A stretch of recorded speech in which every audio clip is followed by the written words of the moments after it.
What is a hoarder house? Have you ever been in a house that is so messy, it's overwhelming to the senses? Maybe you've had a friend or family member who doesn't know how to throw things away or never seems to give away their unneeded and unused possessions. They just stack and store up these excessive personal items until their house is so full of junk, people can barely walk from one room to the other. This is what we call a hoarder house, and if you've ever been inside a house like this, you probably understand why it has this name.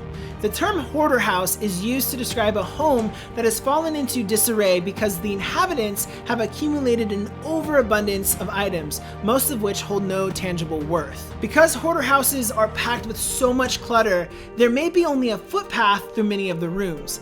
Living conditions are usually cramped in hoarder houses, with countertops, tables, stairways, and floors being used for storage instead of their intended purpose. In some cases, the owner's possession may even spill over to the front and back yards, garage, and vehicles, making a huge mess. A hoarder house can create some dangerous living conditions for its residents. If a fire occurs, it's more likely to spread quickly from the piles of combustible items throughout the home.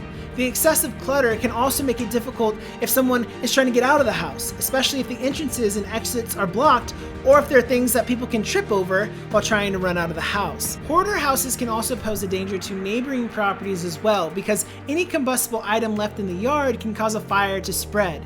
Hoarder houses can get pretty disgusting. Rodents, flies, and cockroaches are often attracted to hoarding conditions, especially if rotting food and feces are in and around the house. In many cases, the living conditions inside hoarder houses can be very unhealthy for the inhabitants, making it difficult for residents to perform basic housekeeping chores because of the clutter.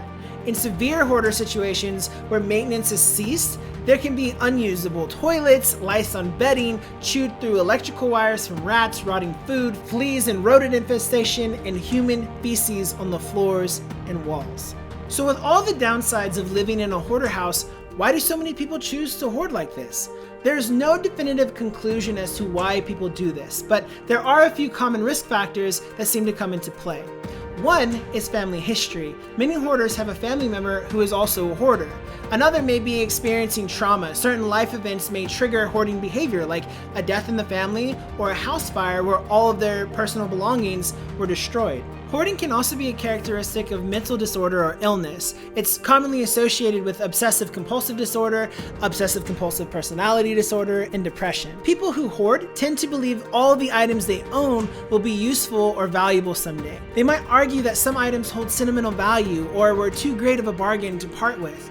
As you can imagine, hoarder houses can have a huge negative impact on the condition of a property, affecting its value and the perception of properties around it. For the most severe cases of hoarding, professional services that deal with hazardous waste removal can be hired to ensure that the home is properly cleaned of harmful contaminants such as bacteria, mold, and feces.